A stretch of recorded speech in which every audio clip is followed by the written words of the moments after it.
लड़ाई हो जाएगी यहीं पे। वीडियो में आगे बढ़ने से पहले इस चीज पे बहस हो रही थी। इसकी बहस हो रही थी। ये बोल रही थी कि एग्जाम जो। जय दोस्तों, स्वागत है आपका एक नई वीडियो में। आज हम बात करने वाले हैं CISF हेड कांस्टेबल मिनिस्ट्रियल।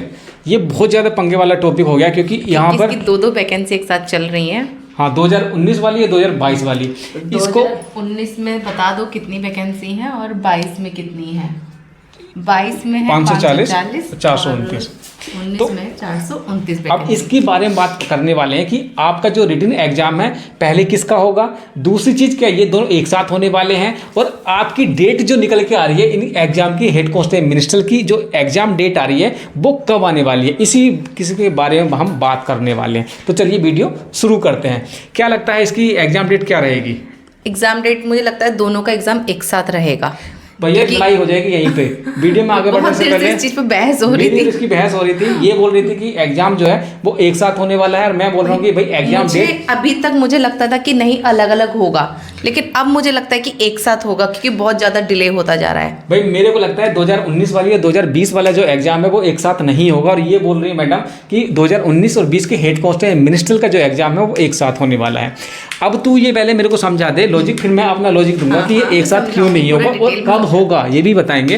तो ये मुझे बता दे कि 2019 और 20 वाला जो एग्जाम है कब होगा और एक साथ क्यों होगा। देखिए एक साथ क्यों होगा, क्योंकि दोनों वैकेंसी का जो प्रोसेस है पूरा एक ही है, एक ही पोस्ट पर है दोनों वैकेंसी, एक ही पद है, और दोनों का जो फॉलो है इसका प्रोसेस वो एक ही है। तो सरकार अलग अलग पैसा क्यों वेस्ट करेगी, सरकार पे इतना पैसा क्यों वेस्ट करेगी कि हाँ दोनों वैकेंसी चल रही है, दोनों का रिटन एग्जाम होना है, तो सरकार वेस्ट ऐसी करती रहेगी, वेस्टेज करती रहेगी। कितना एक भर्ती कराने में कितना पैसा वेस्ट होता है सरकार का, आपको पता है कुछ? नहीं, मेरे को नहीं पता, हमने कराई तभी तो बोल रहे हैं।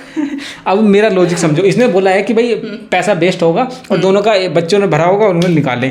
मेरा लॉजिक सिंपली ये है कि दोनों भर्ती है हेड कांस्टेबल मिनिस्ट्रियल की, लेकिन भर्ती दोनों अलग अलग है। एक 2019 की भर्ती है, एक 2022 की भर्ती है।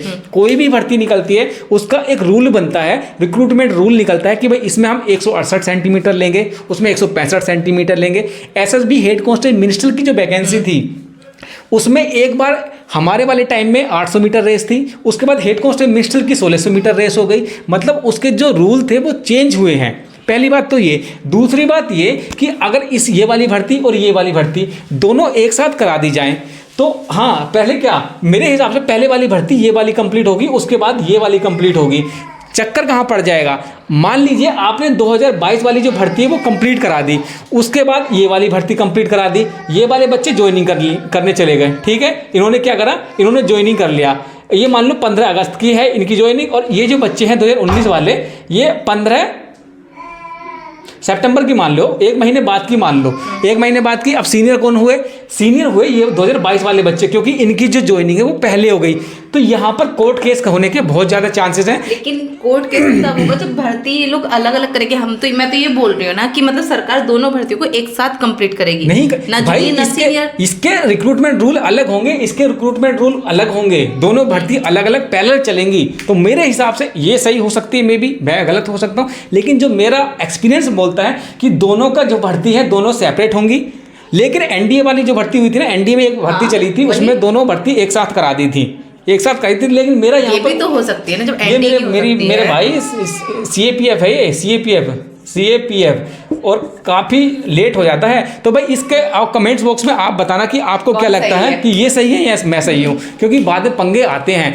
जो NPS वाला चल रहा है ना, जिनका 2004 के बाद न्यू पेंशन लागू हो गई थी, लेकिन उसमें सरकार ने ये बोला है कि जिनके रिक्रूटमेंट रूल या नोटिफिकेशन 2004 से पहले निकल गया था उनको हम कंसीडर करेंगे, चाहे भर्ती वो कभी भी हुआ हो। तो ये सीनियर माने जाएंगे। अगर इनकी भर्ती बाद में होगी तो ये कोर्ट केस कर देंगे वहाँ पे कि भाई हमारी भर्ती बाद में क्यों कराई गई है। कुछ नहीं है, कोर्ट केस वगैरह कुछ नहीं होता। चलिए छोड़िए, हो जाएगा। मैं आपको बता दूं, नहीं मैं नहीं सुन रहा, मैं नहीं सुना। यूपी पुलिस की हम बात नहीं कर रहे। मेरा जो बैच था 2013 की भर्ती थी, उसमें कितने बैच बनाए। अब उनसे पहले 17 बैच भी आया, 18 बैच भी आया, लेकिन इस भर्ती का एक 20 बैच बना है। हाँ, ये इसका स्पेसिफिक रीजन है। इसका स्पेसिफिक रीजन था कि वो पहले से कोर्ट केस में फंसी पड़ी थी, ये पहले से कोर्ट केस में फंसी हुई है।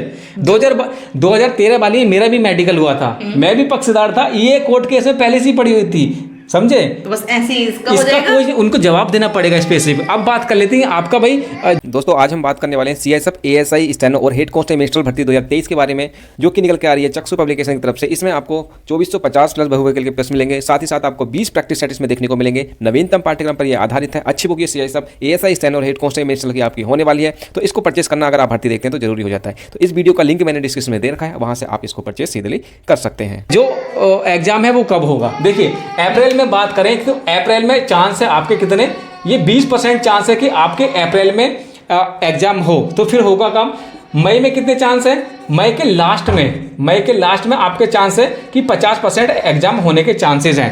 लेकिन यही बात करें आगे बढ़ के तो जून जुलाई में आपके चांस है कि जून जुलाई में ये एग्जाम होने के चांसेस हैं। 90% आपके जून जुलाई में चांसेस है कि आपका ये हो जाए। मई अप्रैल में तो है ही नहीं, अप्रैल को तो भूल जाइए कि अप्रैल में आपका एग्जाम होगा। लेकिन हाँ, मई में चांसेस हैं और फिर जून जुलाई में चांसेस बढ़ जाते हैं कि आपका एग्जाम हो। इसके पैरेलल आपको कौन कौन से एग्जाम देखने को मिलेंगे, एक आपको फायरमैन वाला देखने को मिलेगा। तो एक तो फायरमैन, सीआईएसएफ फायरमैन, एक आपका मिल जाएगा 2019 वाला, फिर 2022 वाला।